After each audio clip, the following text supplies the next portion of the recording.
Car Chat. This is a special edition because we're at a car show today. It's the Classics for a Cause show that we did last year as well.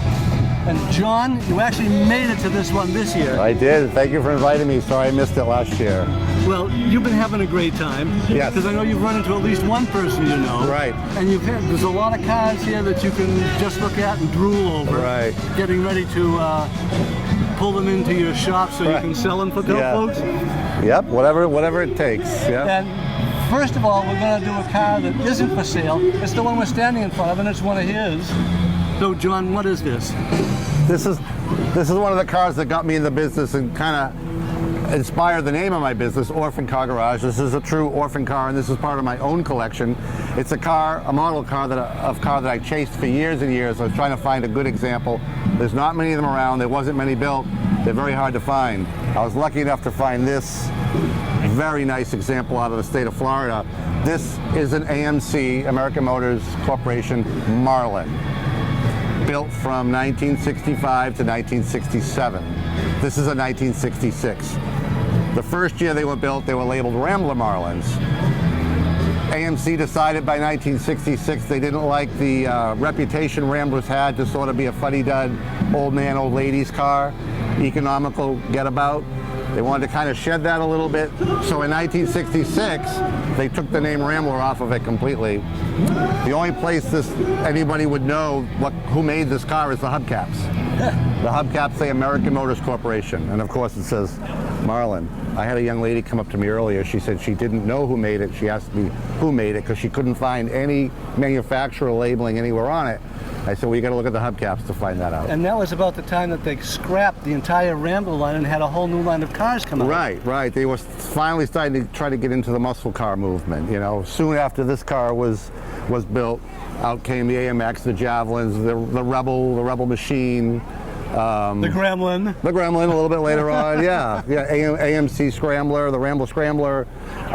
So they started to change their tune a little bit. And first thing they did was use less and less of the Rambler nameplate because of what it had become synonymous for. And some of those cars that they made then actually did very well in the stock car circuit. Yes, yep, they did. We talked about one of those, remember? Way back when? We did, yes, the Hudson. The Hudson Hornet. The Hudson Hornet. Well, no, I'm talking about the AMC. Oh, the Matador. The Hudson Hornets did well in NASCAR, too. How soon he forgets. The Hudson Hornets did good in NASCAR, too. Oh, yeah. Going further back. And, of course, Hudson became American Motors eventually. But you're right. The 78 Matador Coupe. Yes. Yeah, very popular race. Then there was the Javelin, too, which was actually built to be more of a stock car racer, wasn't it? Right, yeah. And the AMX. Yep. Donahue was the gentleman's name that used to race them for AMC. Yeah. Okay. But yeah, this particular car is a very nice example. 327 V8 under the hood from the factory, and it's not a General Motors 327, it's an AMC 327 V8. Largely original car, mostly original paint, 38,000 original miles on the car. Really nice, very happy with it. And it's not in inventory for sale. So was the black stripe on the roof an original thing too? Yeah, that was available. You could get them in a solid color, but the two-tone was a popular option on these. And that kind of blends right into the blackness of the interior. Accentuates the car nicely. Most of the ones you see are two-tone. AMC advertised this car as the family fastback because it can fit six people. Most fastbacks of the day, the Barracuda, the Mustang, 4 people tops, and cramped. This is actually a fairly roomy interior. This is based off their mid-sized car, the Classic. Well, that's all we can do with that car for the moment. What we're going to do is I'm going to send John out to scout down some more cars that we can talk to the owners of. And in the meantime, I'm going to do an interview with the organizers, Karen and Sean. So we'll be back with some more cars in a few minutes.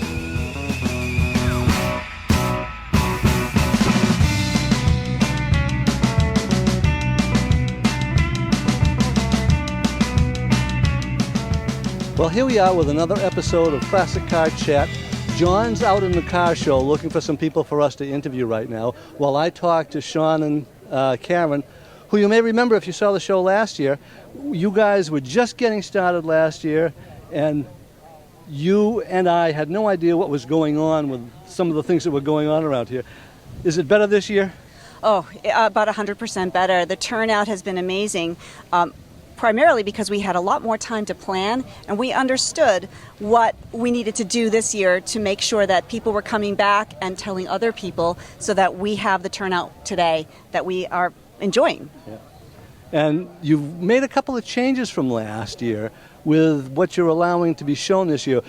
Tell about that, will you, Sean? So we thought a way to differentiate ourselves from all the other car shows was to introduce a category for cars, trucks, or other vehicles that don't quite fit the mold. And so we came up with this category called Wacky Whips. And I thought it was going to do a little better, but it's going to take, I think, a little more time for people to catch on. Well, I saw a guy coming in with an Isetta. Is that one of them?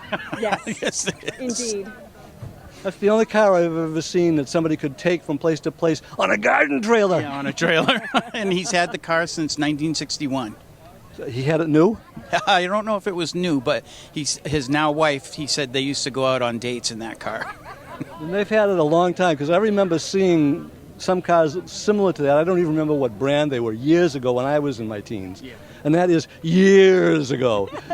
Okay, now also last year you were kind of not quite sure where the money was going to go to, and you've got that all straightened out so that you kind of have an idea as to what's going to happen with it this year. Well, I'll let Sean speak to that, because he's been primarily the liaison with the different charities that we're supporting. Oh, I like this. Two answers on the same question. We are still committed to working with South Shore Voc Tech for the scholarships, and if a student doesn't present with need, we've been donating the money to the shop for equipment or materials, supplies, things like that. Well, I know I was listening to the car doctor on the radio on my way over here today, and he was talking with a guy from Mass Bay Community College, and they were saying how much more electronic works there is in cars these days, and the students are really having to focus fairly heavily on electronics. Interesting. I did not even think that was a real thing. What I appreciate about this is the smell of exhaust and the sound of carburetors, and I don't know, I think you lose a little something with all this electronics. Yeah, some of these cars here I don't think have too much in the way of electronics, and they've got electricity, but not much in the way of electronics, unless maybe it's a radio. Yeah, so I was showing some of the cars to my girlfriend, and she isn't old enough to remember when you had the little triangle air conditioner window in the car. Yeah. I'm not sure I remember that either.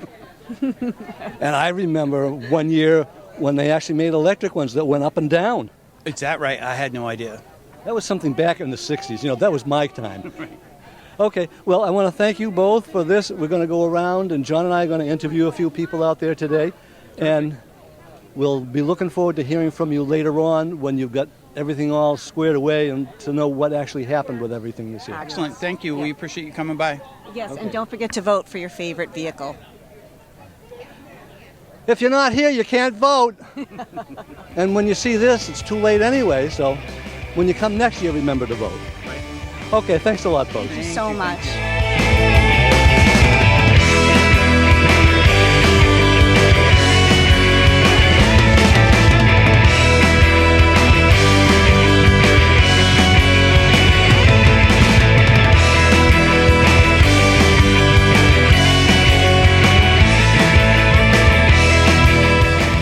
We've got here a car that's in that odd category for cars that don't fit any other categories. I can't even remember what the category is called now. I can't either. Whips, I believe. Something with whips in it, yeah. And this is a car that was made famous by Jaleel White in Family Matters, because this was a car he used to drive around when he was playing Steve Urkel, Urkel yeah. in high school. Yeah, that was Steve Urkel. But actually, the car was designed by an Italian named Iso Revolta. How revolting that is. Yeah. Isetta, little Iso, is where the car got its name. And Iso Revolta made refrigerators, and he made motor scooters. And it was his plan from this design to put his motor scooter engines in this car, but it never got into production. BMW bought the rights to the production, put their motorcycle engine in it, their suspension, and all of their own components, and then sold thousands of them in Europe after the Second World War, which kept them afloat until they could get back into business again and make real cars, so to speak. Well, they certainly did a great job about doing that, didn't they? Oh, Just John's fixing putting that for you. the little You get- token bucket out here, because that's how people vote. You come along and you drop a little token in the bucket, so when you come next year, you'll know how to vote for them. Would you just watch out? You're going to walk in front of the camera. There you go. Well, it happens at car shows like this. You can't stop it. People are here looking at cars. That's right. That's right. Now, tell me, you told me that you had this car since 1961. 1961, I bought it when I was in high school. I paid $300 for it, and I've owned it ever since. I've kept it and restored it twice, actually. And in fact, my wife and I used to date in this car in high school. Really? It's Yeah. funny because when I heard 1961, the first thing that came to my mind was, you must be the original owner, but No, actually, I believe I'm the second owner. I bought it on a used car lot. The salesperson naturally told me it was driven by a little old lady, but that's typical. Right. Where was that? we've all heard that before, haven't we? Where did you purchase it? I purchased the car in central New York, Syracuse area. Really? Yeah. Because they were sort of marketed to be city cars, weren't they? They were marketed in Europe definitely for city. Their size, everything about them was perfect for European streets, small, narrow Right. streets. Great on gas mileage, air cooled. Husband and wife could ride in with a small child, or the wife could go shopping with her child, put her groceries on the back, Yeah. and do it all at minimal cost. The car cost around $800, $900 brand new. Got 60 miles to the gallon, which was great. A one-cylinder engine, and not very many, technically difficult problems in terms of maintaining and/or restoring it. In my case. Did How was it BMW make the engine? I'm sorry. Did BMW make the? Yes, actually BMW got into the production because post-war Europe didn't allow them to build any more machines anymore. No tanks, no planes. The old BMW propeller was out of business. So they had a surplus of motorcycle engines. So they bought the rights to this Okay. car, put their motorcycle in it, changed the whole framework of how the car operated. It's a one-cylinder engine that runs on a chain oil bath, 4 speeds forward plus reverse. Gravity feed gas tank, 3-gallon tank, 60 miles to the gallon. Wow. Excellent. Hey, this is a forerunner to the Polaris. How about that? How was it, dealing with hills?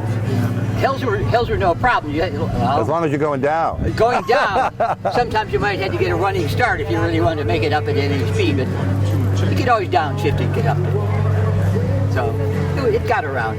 But there were always things with some of the early like the Metropolitan. Metropolitan. Yeah. Yeah. That didn't like to go up hills. Yeah. No, Yeah. Metropolitans were difficult. This actually functioned rather well for a small car its size, and was certainly economical. It was the only car I owned back then that I could pull in the gas station and tell them, fill it up. They had a 3-gallon tank. I gave them $1 and I got change. That's You great. don't get that anymore. Not anymore. That's great. Yeah, because I was just thinking also, the London taxis doesn't like hills either. No. But this has a gravity feed gas tank, so that might be the only thing. If it got low on gas and the gas shifted to the back of the tank, it wouldn't feed into the carburetor and you might stall. But Yeah. it didn't happen too often. Well, thanks for bringing it. Okay, thank you so much. Thank you. for talking with us about your identity. Sure thing, my pleasure. Thank you. Okay.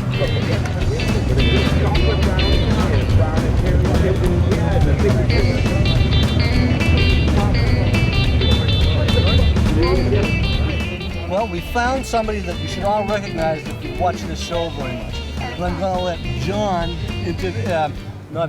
Introduce Mr. Steve Peluso. Peluso. When we saw him at your place last fall, He was driving a 1963 Cadillac Park Ave. Cadillac.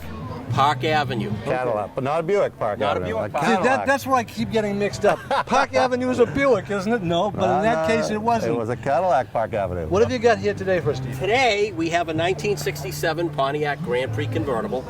It's one of 5,856 Grand Prix convertibles that Pontiac made in 1967 only, and I've had this car for over 40 years. But it didn't look like this when I bought it. You know, he counted them all, right? Yeah. Oh, yeah. Okay. He knows how many they built. So, what did it look like when you bought it? It was linden green, which is the first thing I said to the guy in November of 1983 when he backed it out of the garage. That color's gotta go. And it wasn't automatic. In 1991 I made it a 4-speed, and I did a few other little things to it, but it's basically as built. Little things like paint the whole thing over again, right? Well, and then I added the hood tachometer, and I put the 4-speed console. When I put the 4-speed, the Rally 2 wheels, these are 15-inch Rally 2 wheels. This car's factory disc brakes, which took special rims, and they had 4-piston calipers, so the later rims wouldn't work. So I've got brackets and calipers from a 70 Bonneville, and these wheels were off the 70 Bonneville, and I just made it a little bit better, in my opinion. And that's all that counts. What else Right. did you do? Well, we rebuilt the engine, and What is the engine? Is it it's a 400. It doesn't look good under the hood. That's why I'm leaving Yeah. it closed. It looks You much drive better it. with the. Yes, I do. You drive it. It looks much better with the hood closed. Yeah. My Marlin's the same way. Here I was going to ask him to open the hood up so we could see what was under. I don't think we're going to get him to do it today, huh? No. No, eventually we'll be putting a 428 in here where the car is not original, it doesn't matter. That's right, So, yeah. and its car's not for sale, it'll never be for sale. So I'm going to make it the way I want, but it's going to look as an original Grand Prix that you could have bought in 1967. Okay, well, any other questions you want to It ask is the him? correct color. It is but a not correct this color. car, but for 1967 Right. This Pontiac. color is called Tyrol Blue. Chevrolet called it Marina Blue. Chevrolet had it in 66 and 67. Pontiac had it in 67. And the convertible top is white or Convertible top is black? white, Yeah. which is really a mistake if you're going to be driving the car, but whatever. I know. Most of the time when I'm driving the car, it's down. So, Now vent windows. Power vent windows. Power vent windows. from the factory. Last year for vent windows, or was there another year? 68. 68 went to vent still. In okay. a B body Pontiac, you could get them in 68. 69, they were gone. No. They were in some A bodies in 69 if you had like a post car. You had vent windows. Now, you see, I don't remember powered vent windows going that way. I remember the ones that went up and down. That was in like the 73, 74 Fords and The Lincolns Fords and did that, Mercuries. yeah. Yes. They called them power mini vents. Yeah. And they went down first before the main window. Right. Yeah. And I like these much better because you could direct the air in where Yes. you wanted it to go. That was premature air conditioning because conditioning. back then nobody around here bought air conditioning because air conditioning was $500. So people didn't buy it up 3 here. months a year, it wasn't worth it. Not even, yeah. Yeah. And people just used their vent windows. And Yeah. it did the trick for a Hey, while. I know my family always used the vent windows. Yeah. We never did, for some reason, but The vents whatever. under the dash too. Remember those? Oh Those yeah, were- Oh yeah. Talk about air conditioning. yes, It kept you dry. that's It correct. kept you dry. That's yes. correct. And you can still breathe. Okay, well, thanks a lot, Steve. It was good seeing you again. Good seeing you too. We'll be looking for you with another car next year, huh? Maybe Quite sooner than possibly, next yeah. year. Sooner than next. When are you having your next show, John? We'll talk about that. Okay, thank you. Okay, thanks, Steve. Thanks, Steve. Where can we go next?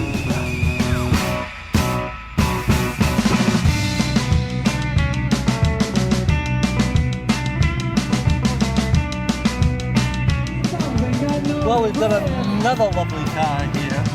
And what's your name? Jerry Pereira. Jerry Pereira. And this is a It's a 292 T-Bird Special, the motor, and it's a town sedan, Fairlane. what year is it? It's a 1956. 56. I was actually around for that one. How about you, John? I was not. Go ahead. You asked There him it is. questions?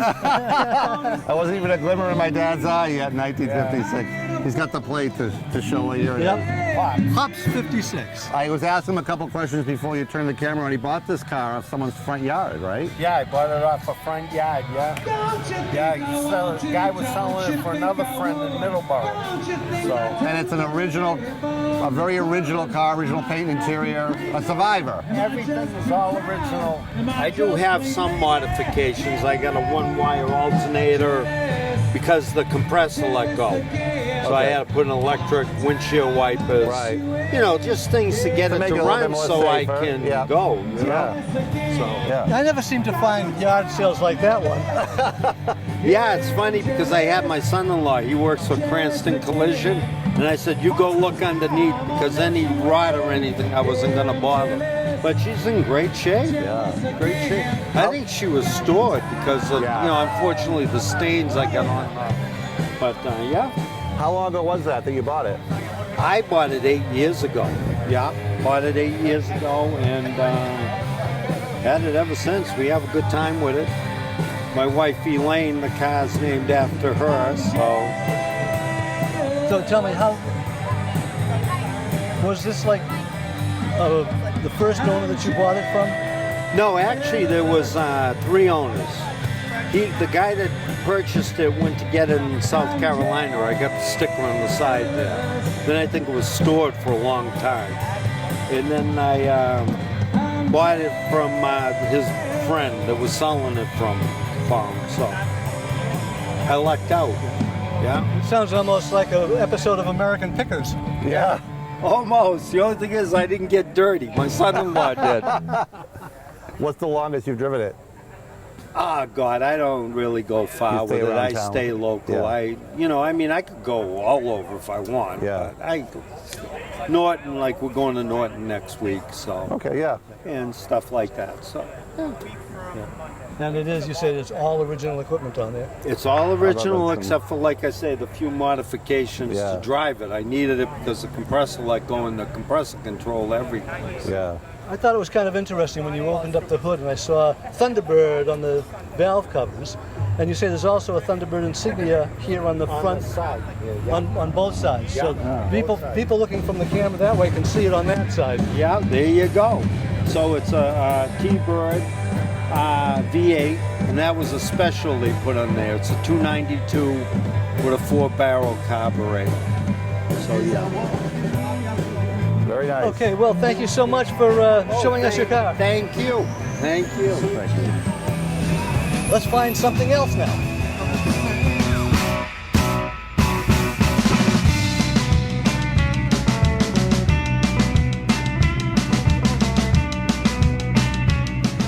Well, here's a car that most people will have some kind of trivial association with because it's a replica of the Smoking and the Bandit cars, right? That's correct. Very similar. Smoking the Bandit, yes. Which makes it a Anniversary limited edition, very rare. They only made of this is a 1976 limited edition, anniversary edition. 76 with last year they made the 455. It has the Bugwana T10 4-speed. It's got factory air. It's got tilt. It's got power steering, disc brakes. It has the tilt wheel. And I've had it since 1982. So it's sort of my baby.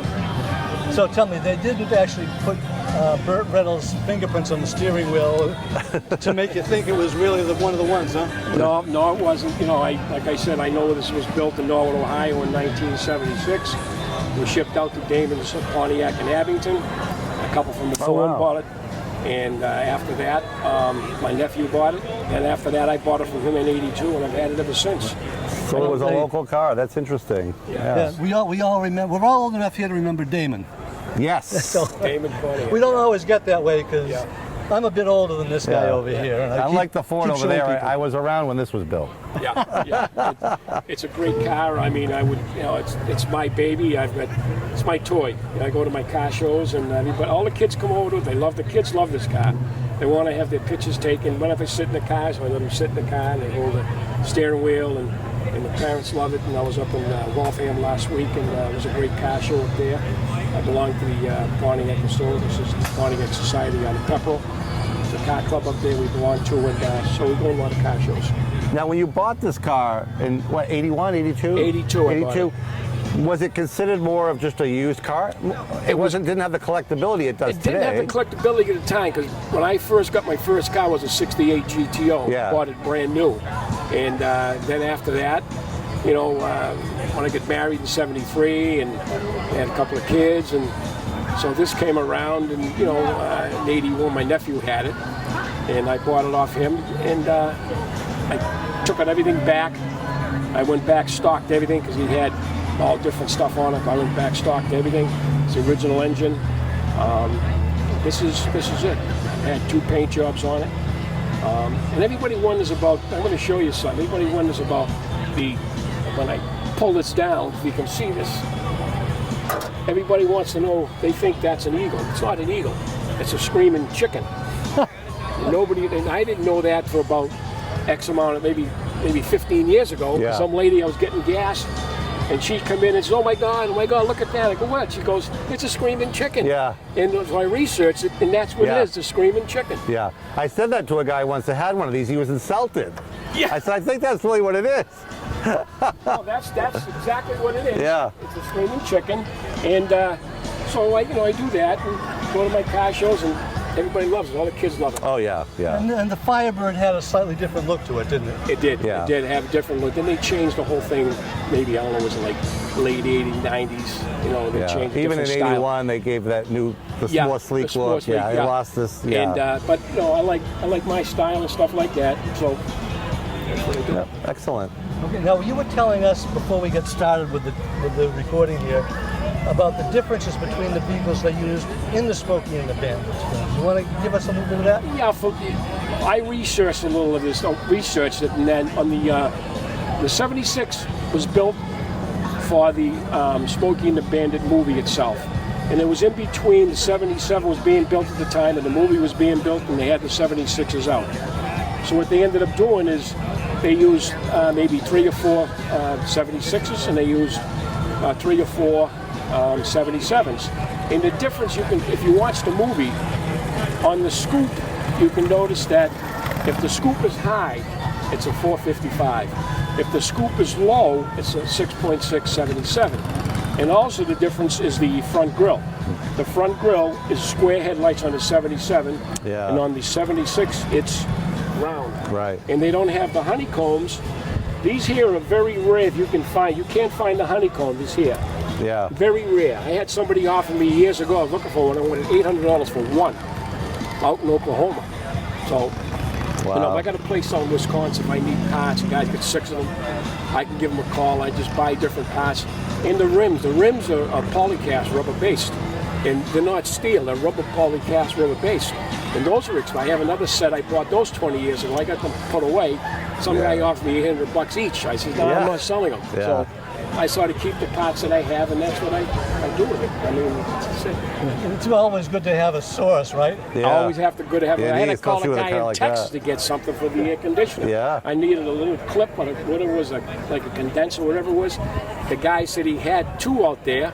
It was 107 degrees out in Texas. I'll go out and I'll find some old timer. He was great. He called me back 2 days later. I got 2 of them. I said, "I'll ship them up." What did it cost me? I said, "How much it cost you?" About $60, $2. He said, I would have given $200 for one. So we shipped them up to me. Oh, And I wow. have them, so they fixed that. And, That's what great. else we do? He didn't charge you the extra $200 for shipping, did he? No, that was great. He That was sounds really like an good. Amazon thing, Yeah, doesn't it? an Yeah, Amazon. yeah. Yeah, it was good. No, but it was great. That's what I do right now. That's it. Okay, well, thank you so much. Thank you very It's been much. a wonderful bit of history here learning about these cars. Thank you very much, sir. Thank you. Thank you. Well, that's all the time we have for today. I want to thank you for watching us. It was a great car show, overall too fast. So keep your eyes out. Hopefully we'll be bringing you a couple more sometime before the end of the year, and we may have a big surprise for October. But until then, see you next time on Classic Car Chat.